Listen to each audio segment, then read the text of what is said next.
Hello everyone, this is Mponeweli.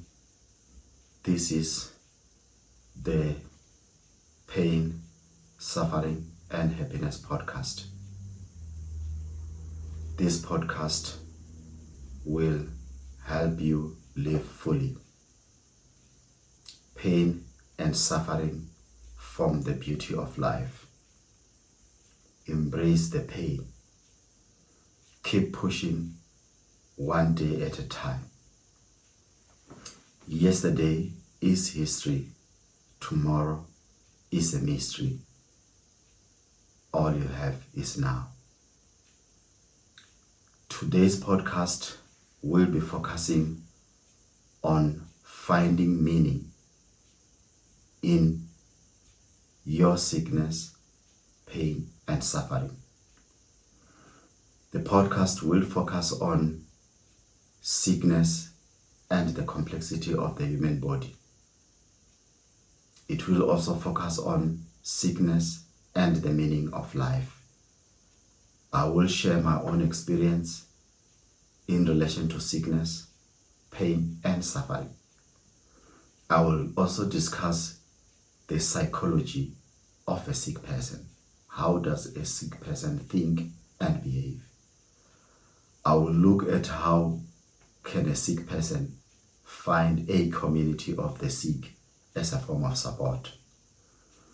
I will also venture into religion and sickness. Also, I will be looking at the medical fraternity and the capitalist system. I will also focus on the use of resources at the time of sickness. And I will also dwell on a topic that people don't like about the possibility of death during the time of intense sickness. I will also discuss coping with pain, sickness, and suffering. Life and suffering go hand in hand. As much as we dislike the suffering part of it, but pain and suffering and happiness together, they form the beauty of life. Pain can lead to a lot of negative thinking, and in particular caused by sickness, as we start to feel that there's a certain level of unfairness. When one is sick, one starts to ask a lot of questions on why me? Why am I suffering? Why is this happening to me? And that feeling of pain, perpetuated by a mental conflict, leads to continuous suffering. The issue of anger related to the unfairness of being in pain, sickness, or sick and suffering creates a serious toll on one's life. But happiness and suffering go together just like day and night. I came across some readings in relation to Buddhism and suffering, and I got to appreciate the manner in which Buddhists embrace the concept of suffering. I appreciated the fact that they believe that suffering is an integral part of our life, but we can learn skills on how to suffer better or how to make the best out of our suffering. Suffering brings the best in us, and sickness changes the course of our lives. It also changes the way in which we live and see life. It also creates a sense of understanding of our mortality and the agency of living a fruitful life. We celebrate those amongst us who have endured the worst of suffering for a common good. And I will give examples of the former President Nelson Mandela and the 27 years he spent in prison fighting for freedom in South Africa.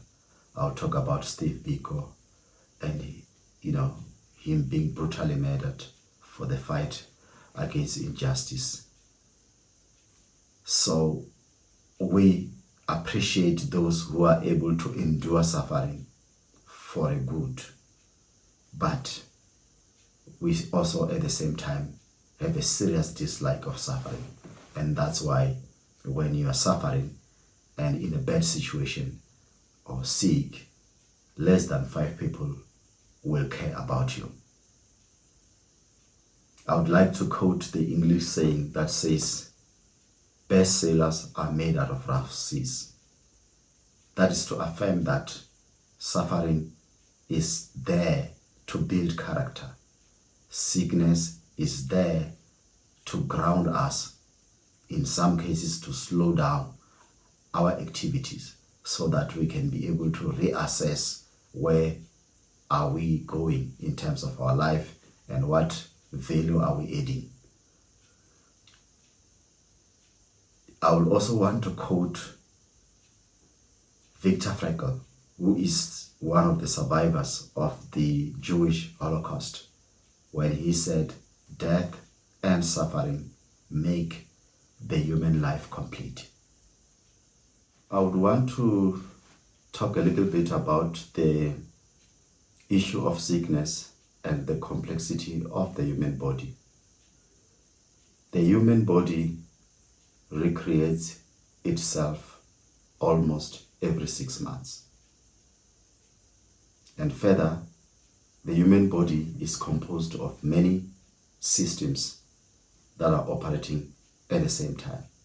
And these include your immune system, your nervous system, your digestive system, your respiratory system.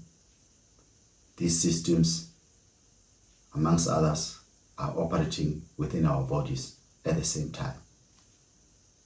And as noted by Deepak Chopra in his book, The 7 Spiritual Laws of Success, a single cell in a human body is performing more than 1 trillion functions. And further, the human body has got billions of cells. The Indian mystic and yogi called Sadhguru points out that as human beings and scientists and physicians, we have not yet got a full understanding of how a single cell in the human body fully functions. So these issues add to the complexity of the human body, and that simply means that doctors do not have a full understanding of how the human body functions. There's a lot of things that they are studying on the human body. Some even go as far as specializing on particular parts of the body or particular diseases that affect the human body. So the complexity of our bodies, which makes it very difficult to understand a lot of diseases that attack us, makes it very difficult to find any solutions to our ailments. And I'll give an example of chronic migraine as one of the diseases that I am not aware of any cure that exists. And my interactions with specialists, including neurologists, has led me to an understanding that they are also not having all the information on how chronic migraine manifests itself and how it differs from one person to another. One other important aspect is the issue of sickness and the meaning of life. As I've already noted, sickness is an integral part of our life, and that is because the human body is fragile. Some people are very unfortunate to suffer from serious diseases from birth, such as cancer, diabetes, and rare skin conditions, and a whole lot of other problems. But what is important is to always note, as a sick person who is suffering and in pain, that there's always some value that you can add. As long as you wake up alive, you can add value. I say to people, if you wake up, even if you are sick, in pain and suffering, you have to just look God in the face and say, you have made a big mistake, because I'm going to make a difference. And this difference can be a contribution to human life by writing a book about your own sickness, pain, and suffering, sharing your experience about your unique journey in life, going to social media and use the platform to share knowledge and information around your experience, your exposure to sickness, pain, and suffering. I would also want to quote Friedrich Nietzsche, the German philosopher, who said, "He who has a why to live for can almost bear anyhow." If there's a why to live, there's a reason to live, you can be able to carry your cross one day at a time, no matter the pain, the suffering. Viktor Frankl points out in his seminal book called Man's Search for Meaning, which is about the survivors of the Jewish Holocaust in Germany. He points out that people do not necessarily die from a lack of food and medicine, but more so from the lack of hope and something to live for. So if you're sick, in pain and suffering, find your why. It is important to reflect. Sickness has a tendency to ground people, to get you to lie on a hospital bed or stay in your house for days. But it is upon that time that you can have a good reflection on why things are the way they are and what is it that you can do to add value to human life. Nietzsche and Frankl also point out that life has very minimal to do with this quest for pleasure. But the most noble thing in life is the quest for meaning. And meaning in life is found in love. It is found in courage. It is found in work, the things that we do to contribute to humanity. or making a world a better place.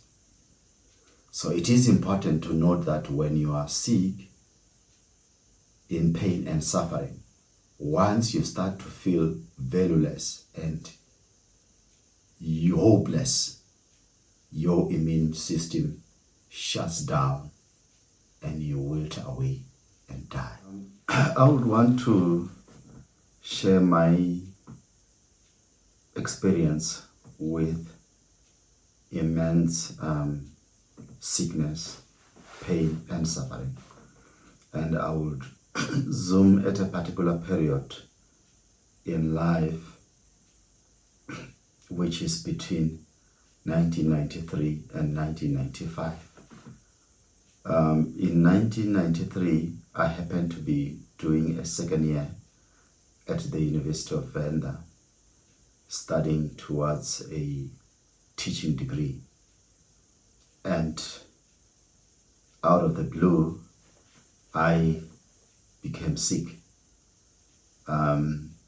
suffering from migraine, stomach challenges, and ultimately I had to drop out of university.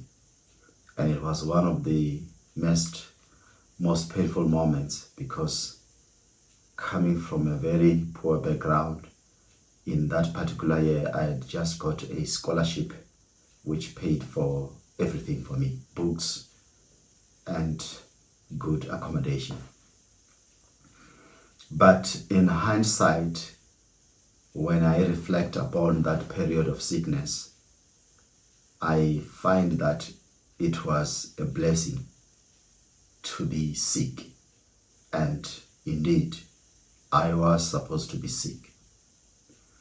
Why do I say that? It's because that period of sickness and facing my mortality and the possibility of death made me realize the value of life. Up and above that, it was the first time that I also started to realize that there is some form of higher power in the form of God. And it is also at that particular point in time that I started to consider going to church. So it was a serious turning point in my life, and I think it was bound to happen for me to be who I am at this point in time.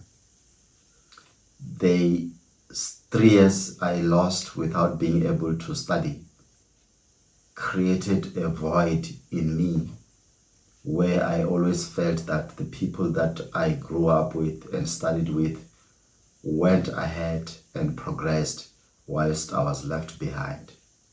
So that created a thirst in me to study, and that is the reason why I studied non-stop, to the point where I have a combination of 5 degrees in different fields and a whole lot of certificates also in different fields. So if I were not to be sick at that point in time, the scenario could have been that I would have finished my degree in teaching in Venda and go on to become a teacher and spend my life there. But the sickness happened for me to be able to rise and become something better. So in hindsight, it was a blessing in disguise. So that's why I always say, try and reflect, even if you are intensively sick, to search, why is this happening to you? There is always a reason, and there is beauty in that very dark space, that bad, painful situation.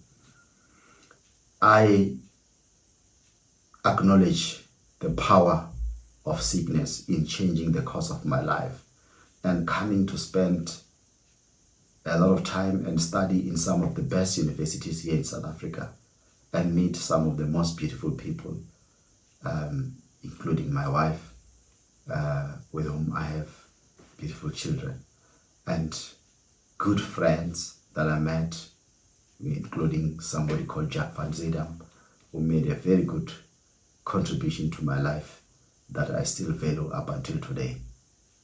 And a whole lot of others, including Professor Chiota in Malawi, and a whole lot of people I met all over the world through this change of the course of my life. Then I also want to reflect on the period when I became sick between 2021 and now. The value of the sickness is that it helped me to slow down in life. I got busy and absorbed by business, and I forgot to live. So sickness was a way to bring me back to myself, to reflect, and this grounded me, and I've been able to spend 99% of the time at home with my loved ones. It has also made me again to realize my mortality. And it is this period that has helped me to use 5% of my mental capacity or capability to write 4 books that I failed to do when I was mentally capable. It was something that I always postponed and said it would happen years later when I'm older. So this period of sickness has enabled me to reflect. It has grounded me, not willingly, but I have taken the opportunity to say, I must embrace it and find peace, but in the process determine what is the why. The why is that I had forgotten about the significant things in life. I got too much absorbed about business, and I made business my life instead of focusing on how to make a contribution to humanity. What I'm trying to emphasize is that during the period of pain, sickness, and suffering, there is always a silver lining. And upon good reflection and meditation upon the situation we are facing, we will be able to find that silver lining.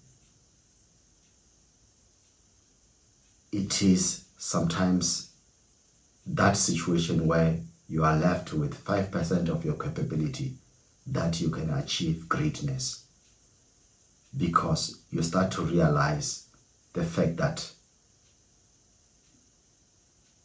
anything can happen to your life, and you make full use of that small capability that remains. One of the things that I would want to touch on is the psychology of a sick person, and I feel this is very important to anyone who's exposed or looking after a sick person, to understand what is going on in the mind of a sick person. First, the sick person is challenged by the thinking of the unfairness of being in a sick state, in pain and in suffering. This sense of unfairness creates a lot of mental torment, which manifests in a very deep sense of suffering. The sick person at times develops anger against the self and sometimes against God or the Creator. There is a lot of contradictory thoughts that goes through a sick person, there can be some temporary moments of happiness, and then deep and long moments of sadness and apathy. A deep sense of frustration creeps in, and serious mood swings develop, making it very difficult to relate to people, including the loved ones or those looking after the person. A sick person at times feels like a burden to the people who are around, who are trying to provide all sorts of support and care. And sometimes there's also frustration of not being well understood by medical doctors,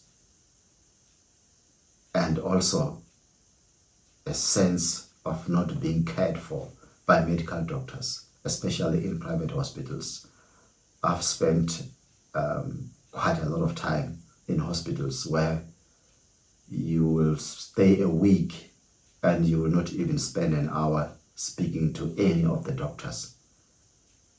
They just walk around doing their routine checks and they talk to you for 2-3 minutes and they leave.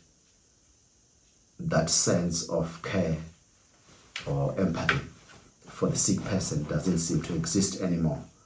And I feel like the pursuit for personal enrichment has taken center stage. And it's also a very difficult space to be in when you are sick, when you sometimes have to fight a greedy capitalist system manifesting itself in the form of hospitals and medical doctors, some of them giving you all sorts of drugs, but knowing very well that no difference is going to happen to your life. But they're just happy to see you as a client, as long as you're medical aid and you are able to pay whatever bills you incur. The other thing also which creeps into the mind of a sick person is the issue of failure, because during sickness a lot of things happen and the status of the person also fades away as society moves away from the sick person. People do not want to invest in a dying horse, and that is a sad reality. So this sense of rejection by society, sometimes in the form of close family members, can create a very deep sense of uselessness. And this sense of uselessness further manifests in the form of higher levels of stress, depression, desperation, and disintegration of mental health. One of the difficult things going through the mind of a sick person is sometimes a feeling of having to live against one's will. Sickness, pain, and suffering can have a serious toll on one's life, and to the point that you start not to value life. And the whole process of living in itself becomes a torment. And that is where your mind is working against you and is the worst state to be in. And whilst you are undergoing that mental torment, it's very difficult to live peacefully, even including amongst the people that are offering a lot of support which is needed. Sick people also tend to be self-isolating. I think you get a sense that people feel pity for you and you feel better alone dealing with your own suffering. And people see you as the unfortunate one or the one deserving of his or her own suffering. Hence, it is better to retreat and self-isolate.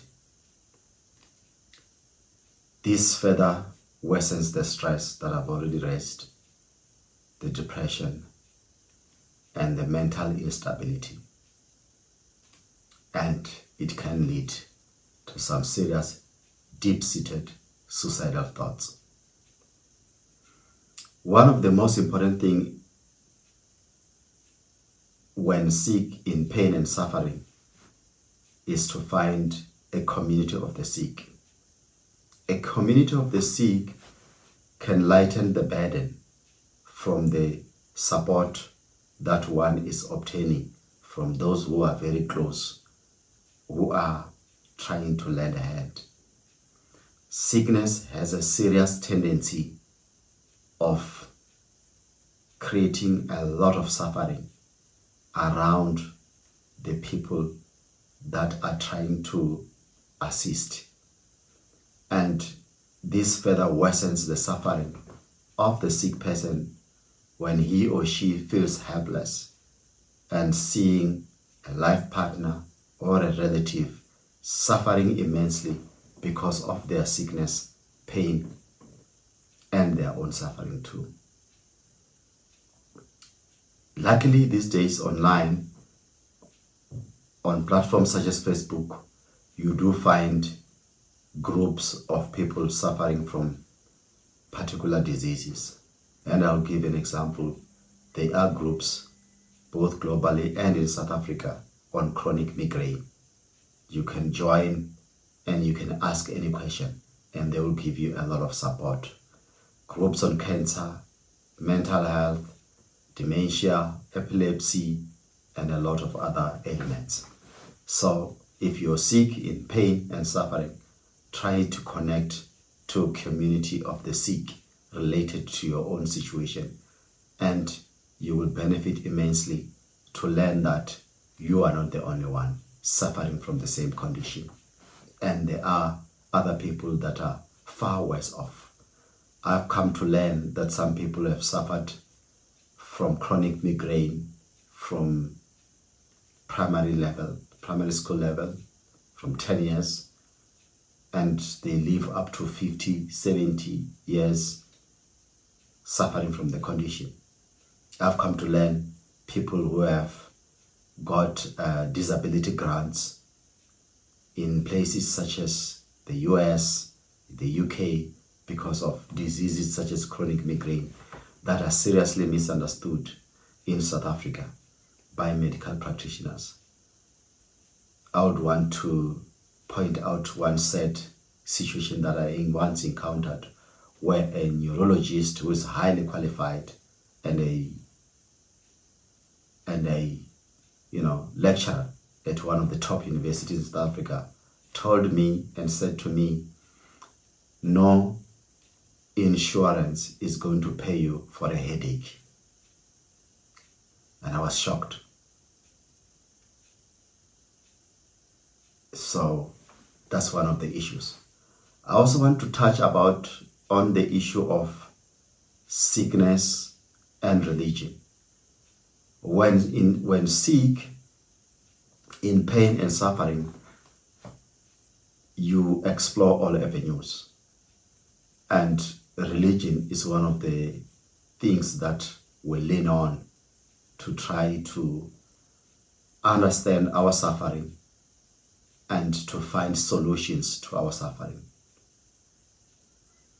I would want to point out that I have spent a few times sleeping in mountains, in caves, praying, but it has not made me immune to sickness, pain, and suffering. So no one is immune to sickness, pain, and suffering. Even the best of preachers that we believe in, those who run the biggest of churches, they also endure their own moments of sickness, pain, and suffering. Doesn't matter whatever miracles they perform in their churches, they are not immune. The other thing also that I've learned, which is quite very painful to come to, is that prayer may not necessarily be the panacea. There are diseases that can kill anyone. The bishop, the imam, it doesn't matter what level you are in terms of your religion and how close to God you are or people believe you to be, you will encounter your own times of pain and suffering. One thing that is concerning in relation to religion is the abuse of the sick by those who are practicing different forms of religion. And sometimes it's not necessarily intentional. It's just done out of love sometimes, and also sometimes out of a strong belief in the religion. The abuse is in the form of being told that you are sick because you lack faith. The abuse to the sick person who is being victimized in the religious context is also in the form of being told that your suffering is due to your sins. And the fact that you are not believing enough to the Savior. I think we need to accept and not treat people who are sick, in pain and suffering in a manner that they feel victimized. No one is immune to sickness, pain, and suffering. And it doesn't matter how many times in a day you pray and the type of mountains that you climb and the rivers and the caves where you spend your time. Pray. Christ himself, when he was about to be crucified, he was not happy about it. He was complaining that it was too much. So, what about a mere mortal like me with no powers whatsoever? I am bound to encounter pain, suffering, sickness, just like anybody else. So let's not use religion to worsen the suffering of a person who is sick, in pain, and going through a lot of challenges. The challenge also with religious people, doesn't matter what religion it is that sometimes they can make you feel useless, and that can cause you a lot of suffering, as they attribute your sickness and related challenges to your inability to have sufficient faith. But the intriguing thing is that they will always emphasize on how powerful their God is. And this God is love. Doesn't matter, God believed by the people in Islam or in Christianity or any other religion. But the same God will not do, help you to heal from your sickness, pain and suffering, unless you have enough faith, or unless you show that you believe Him a lot. So in actual fact, He is very happy to just see you suffer, as long as you are not displaying enough faith. So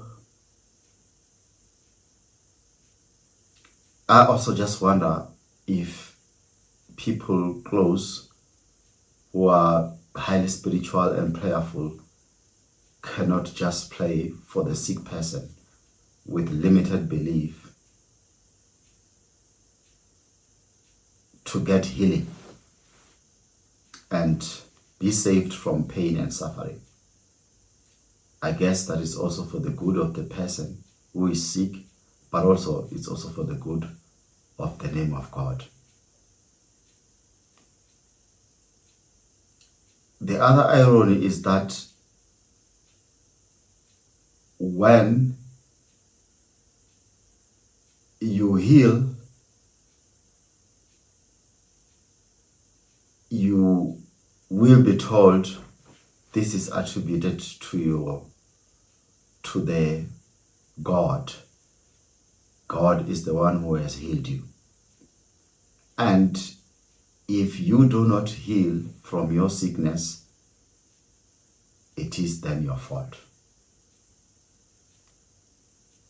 Sadly, a sick person is highly vulnerable because in some cases you have to be dependent on those who are able to do things for you. And in some cases, you may be forced to do things that you don't want to do. And it may not necessarily out of bad intentions from the people that are offering support. It can be coming from a good spirit deep in their hearts that they believe their religious interventions are going to save you and also make their life better, because it also takes a toll for people around a sick person.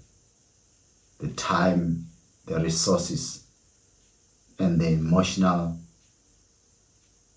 roller coaster that they go through to look after a sick person. The other thing I want to touch on is the issue of doctors and the medical fraternity and pharmaceutical companies. I was amazed in my recent consultation with my family doctor when she acknowledged that doctors treat symptoms. And she went further to tell me that the whole medical fraternity is basically an industry of treating symptoms, knowing very well that there's no cure that takes place within the patient. And she also pointed out that there's only just one solution that doctors rely on, and that's basically putting drugs on people for whatever problem that the patient brings to them.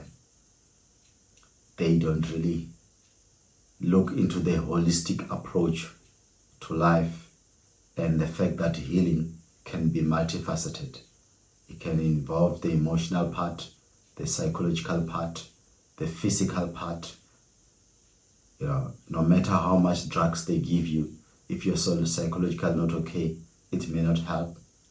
If you are physically weak and overweight, that can contribute to a lot of ailments.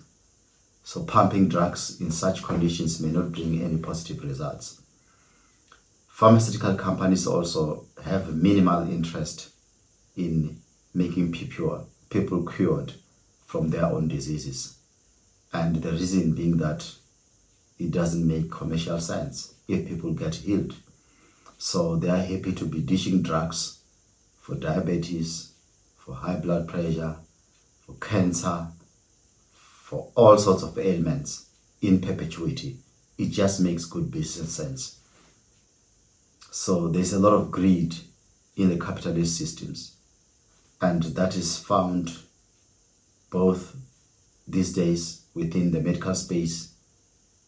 Some doctors are more interested in the profit part of things than helping people recover.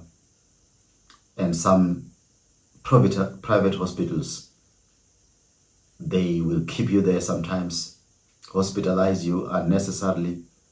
They can see that you've got a good medical aid and they can be able to claim good money. There's all sorts of tricks that I've seen taking place within the medical space, and it's quite very saddening for a person who is sick, in pain and suffering.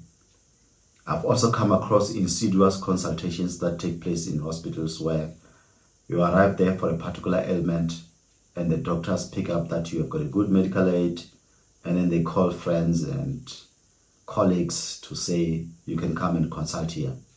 All of a sudden you are there with chronic migraine. Then you'll find a social worker is coming, a psychometrist is coming, and some of these people, they come and talk to you. You are lying on a bed there, you are in pain, and you are not in a good mental state to make a lot of decisions. You'll just realize when you come back home, you start to get emails with bills showing that there were consultations that you did, which you didn't benefit from and which you didn't consent to. So one other thing also that I've learned also, the running of unnecessary tests in private hospitals. I got a lumbar puncture done on me at some point in time in one of the private hospitals, and it wasn't the situation that I was struggling with.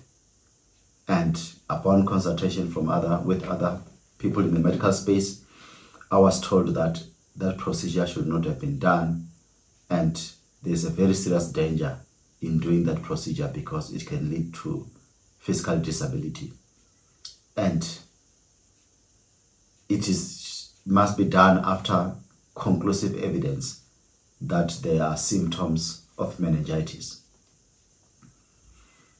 Then the issue of wrong diagnosis taking place in these private hospitals and bad medication, it really adds a burden to the health system. The other thing also that I've learned is the issue of reckless doctors. And what do I mean by this? Normally, I learned from my physician, Dr. Patrick Mafulu, who was quite a very good physician, that if a doctor increases the dosages of medication exponentially all at once, you must be worried. I once had a doctor who gave me a prescription of a particular medication, and that was it was called Navalpro, and it was 500 milligram. And then another one was called Vimovo, 500 milligram. Another one was called Redilev, 500 milligram. And no explanation was made to me on how to use this medication. And once you take all this medication, which adds up to 1,500 milligrams at a go, you almost become like a zombie. You cannot even walk 20 meters without feeling like collapsing. So there's a lot of recklessness. And upon being given such medication, I was told to come back for consultation after 6 months. And it was after talking to Dr. Mafulu, that I realized that it was a dangerous thing to come after 6 months, because the 1,500 milligrams of medication on a daily basis for 6 months has a very serious potential to collapse my liver. So there's quite a lot of things happening within the medical space, and having a medical aid in some cases makes you very vulnerable to serious abuse and recklessness.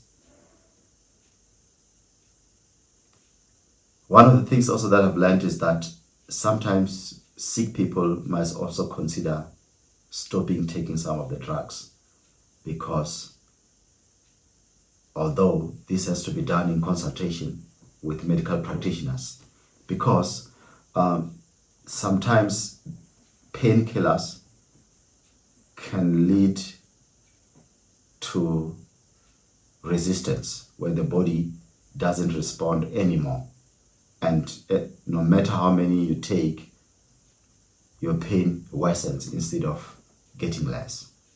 It's very important to always have a thorough discussion of the type of medication that one is taking and the effect that is making on one's body. One of the critical issues when a person is sick, in pain and suffering, is the issue of how to utilize resources. Sickness can consume all savings when it comes to issues of finance. It can also lead to a loss of everything. By everything, I mean you can lose your house, your car, and you can lose even a partner. So it is very important when one is sick, in pain and suffering, to find ways of deploying resources prudently. It is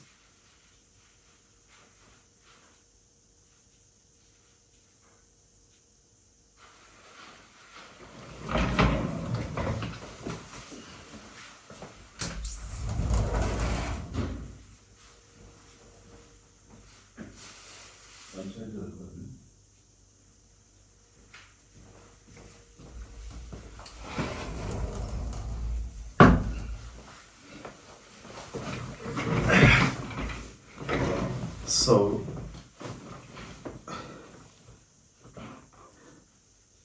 sickness has a serious impact on resource utilization. So it is important to know that sickness can lead to a loss of one's financial savings. It can also lead to loss of everything. And by everything, I mean your house, your car, any prized possessions can go. And it can also lead to loss of relations in the form of loved ones. It can also cause separation and sometimes a situation of being neglected by one's family, siblings, and even parents. So it is important during the time of sickness to find ways of avoiding wasting resources that are needed by the family. It is not an easy thing to do, because as the quest or the search for healing takes place, a lot of resources get used and desperation creeps in, trying to find a solution to the sickness.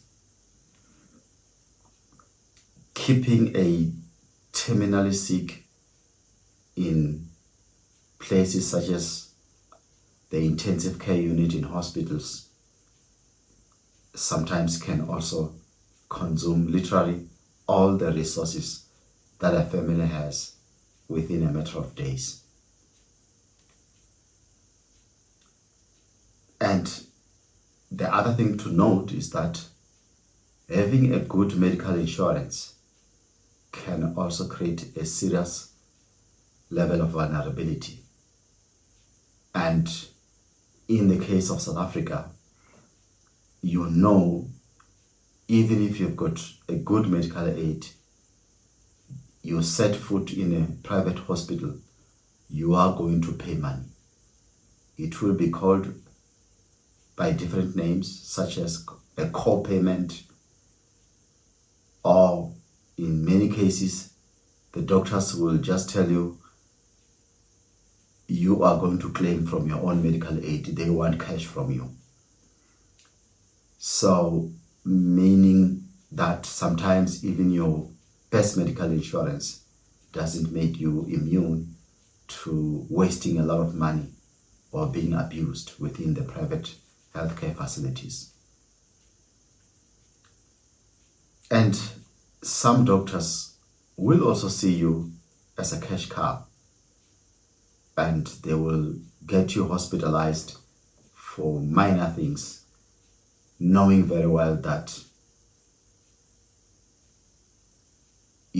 they are going to benefit in the process. And in some cases, they may choose to do operations that are quite unnecessary because they know this is a big financial reward related to that. So it is important when sick and in pain and suffering to try and manage the level of desperation. And I know it is not an easy feat. Sickness can be very frustrating, and any normal person will do their best to try and find a solution. And sadly, that can demand a lot of financial resources. So it might be necessary to avoid consulting too many doctors, to try to limit the confusion, and also to minimize wastage of limited financial resources. One other thing that I would also want to touch on in relation to this topic of sickness is the lingering possibility of death. I've found that when you're sick, people abhor any mention of the word death. And sometimes it's out of traditional beliefs or religious beliefs that what you say by your mouth will come to pass. But in any way, death is an integral part of our lives, and that's why I make mention of it here. So, as much as death is a topic we dislike, sickness makes us realize our mortality. The fact that at some point in time, we won't be here. And there's a beauty in that, in the sense that it gives you a sense of agency to do something good and to make sure that your name is written on a rock, so that whoever comes can be able to see that you were once part of this beautiful world. So this reminder of our mortality wakes us from a slumber into making sure that we value every minute or every day of our lives, and we make sure we can make a contribution to humanity. One thing that I'll say is that I admire people who have passed on, who have managed to carry the burden of life who have managed to carry on with their pain and suffering until the last day when God takes them. At the same time, although it may sound ironic, I also admire people that have taken it upon themselves to end their own suffering. For me, I believe it also takes a lot of courage to do that. If you have not suffered immensely in your life, you will take the act of taking one's life as a cowardly exercise. But as my beautiful friend Alex Mbave always says, if you want to know what it takes, wear an iron shoe and walk a mile, and then we will be able to talk. So one thing that is important also to mention is that death is inevitable. And it is important to note, as the Indian yogi Sadhguru states, the day you are conceived in your mother's womb, the process of dying starts. In other words, the countdown towards your last day starts. So I would like to also talk using the words of Sadhguru again when he said, death in itself is not a calamity. In actual fact, he points out that living a life that is not blissful, that is full of suffering, that is not impactful, that in itself is the real calamity. And as Shakespeare pointed out, death is a necessary end, because, as also Sadhguru points out in his book called Death, what would you do if you were to be told you are going to live in perpetuity without having to die? I don't think that would make life beautiful, more so with the pain and suffering that we endure in this particular world. So sickness, as I've already mentioned, reminds us of our mortality, and it helps us to get organized. And, we can be able to organize our insurances, how we wish to be buried, and we can also share some of the things that are secret to the people that we care about. That's how I see the power of embracing death can bring to this beautiful life. There are a lot of things that we can do to cope with the whole situation of sickness, pain, and suffering. It is important that we find ways to bear the pain and pray to God, asking for the ability to carry our own crosses or endure our suffering in this earth. So, as a sick person who is in pain and suffering, I would encourage you to make a friendship with your pain and suffering. Embrace the pain and suffering instead of fighting it. In some cases, accept your sickness, because you may not heal, and nobody may be having any form of solution for your sickness, pain, and suffering. If you don't do that, you will end up becoming very rude and abusive to medical doctors and any other people who are trying to assist you. They are human beings, and as I've already pointed, the human body is complex. They don't have solutions for your body, and they are also going through their own stages of pain and suffering. You must also accept that as a sick person, society has a tendency of not appreciating any sick person. And there is a big likelihood of being rejected or forsaken by friends, family, including parents, when they start to realize that you are a burden and you've got nothing to offer. The most important thing that I always say, live one day at a time. Don't worry much about your past mistakes. You cannot fix the past.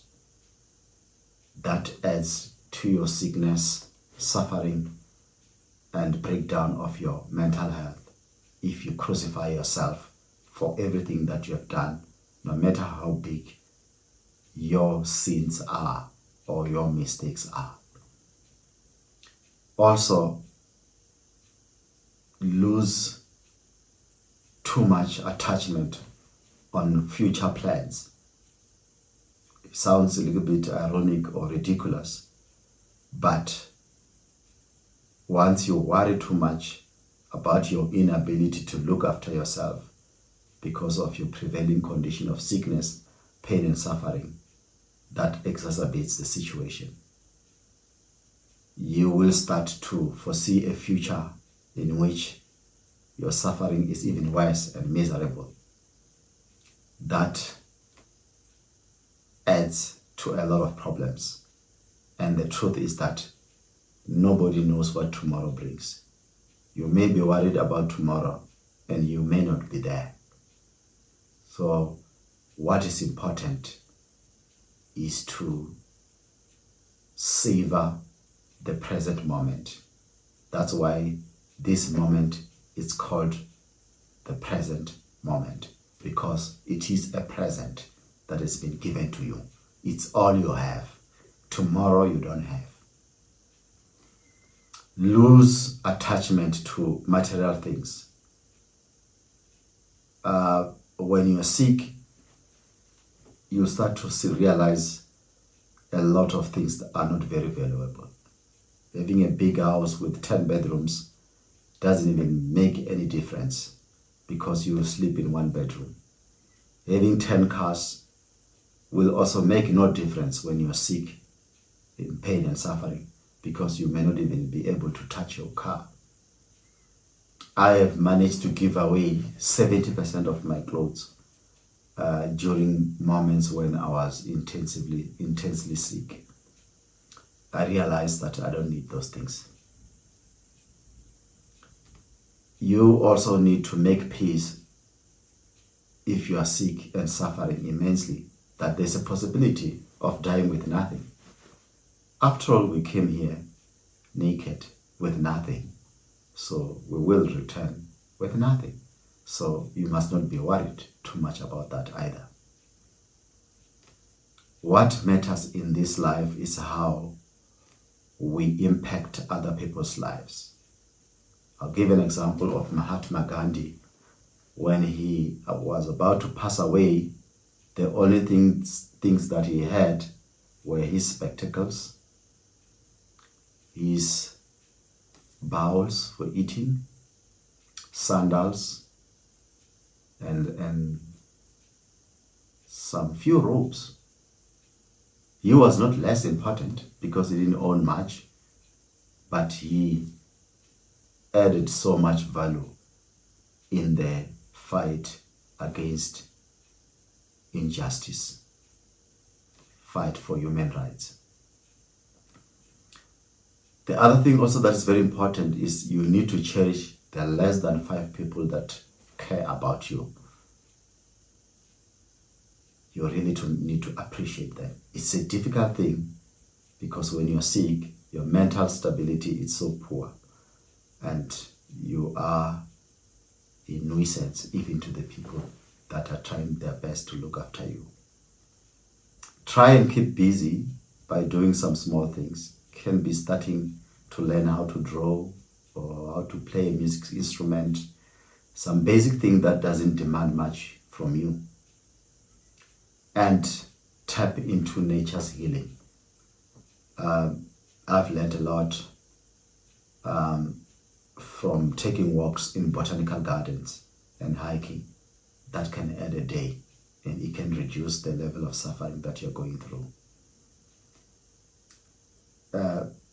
It is also important to read on the disease that you're suffering from and understand how it manifests itself and what are the different forms of treatments that are there, so that you can minimize unnecessary expectations which cannot be fulfilled. It is important also to find things that drive your soul. For me, music is my ammunition. It's something that can help me carry on. Looking at art in my house is good enough to make me carry on. Looking at the people that care for me makes me to keep hoping for a better future. One thing that is important, which Deepak Chopra notes in his book, The 7 Spiritual Laws of Success, he says, things are the way they are supposed to be. Blame no one for the situation that you are in, including yourself. That simply means if you're sick, in pain and suffering at this point in time, it is not a mistake. It is a time for that situation to happen. Embrace it. Find the reason why you are in that space. Identify the silver lining, and you will find the why to live. And once you find the why to live, you will bear anyhow.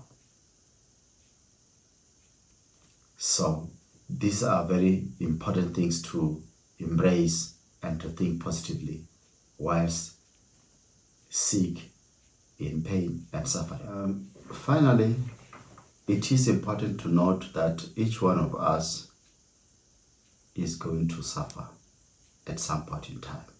So be cautious and never laugh at someone who is enduring some form of pain and suffering in this particular life, because at some point in time it will be your turn. Let us do our best to support those who are sick, in pain and suffering, and we need to accept hardships as the pathway to eternal peace. That at some point in time, this suffering that we are enduring will come to an end. And as a word of caution, those who are looking after the sick, and this is a very difficult task, and I feel very burdened when talking about it, because looking after a sick person, it takes a very serious toll. It is important to try and read as much as possible to understand the disease that the person is suffering from. I only get a little bit irritated when people pass on comments about a sickness of someone they know, which they have not really made much effort to read about and understand. Some diseases are quite very difficult to comprehend. Chronic migraine, mental health. These diseases are very hard to comprehend because you look, the person is physically showing a sense of being okay, but internally they are undergoing a lot of pain and suffering. And some diseases are also quite very rare. Even medical practitioners do not come across people with those diseases, and in particular, chronic migraine as an example. And I've mentioned before, it affects 1.3% of the global population. And that is a very small percentage. There's a high possibility that in your life you can live up until you die without coming across a person suffering from chronic migraine.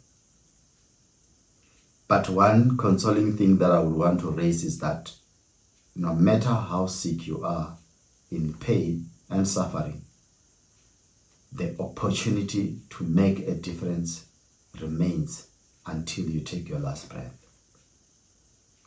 Further, I'll also throw a word of caution that as one is sick and desperate, avoid getting carried away by dubious medical advice that is awash in the social media.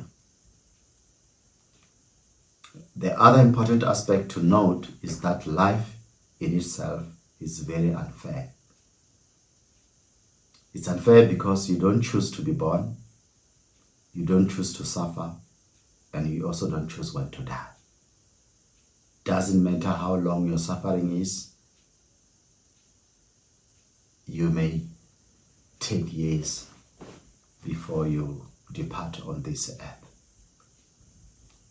It is important to fight the feeling of emptiness and uselessness relentlessly as long as you are still alive. And I would like to also wrap up by quoting the German philosopher Friedrich Nietzsche, who said, "That which does not kill you, it will make you stronger." You are stronger than you think. Bob Marley says, "You will never know how strong you are until being strong is the only option you have."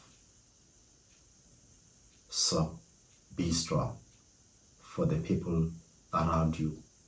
When you wake up alive, say to God, "You made a mistake. I'm alive and I'm going to make a difference. I'm going to write my name on a rock." That is the spirit of confronting the space of sickness, pain, and suffering. As I close, again, this is Mpongweli, and this is the Pain, Suffering, and Happiness podcast. This podcast will help you to live fully. Pain and suffering form the beauty of life. Embrace the pain. Keep pushing and be impactful, one day at a time. Yesterday is history. Tomorrow is a mystery. All you have is now.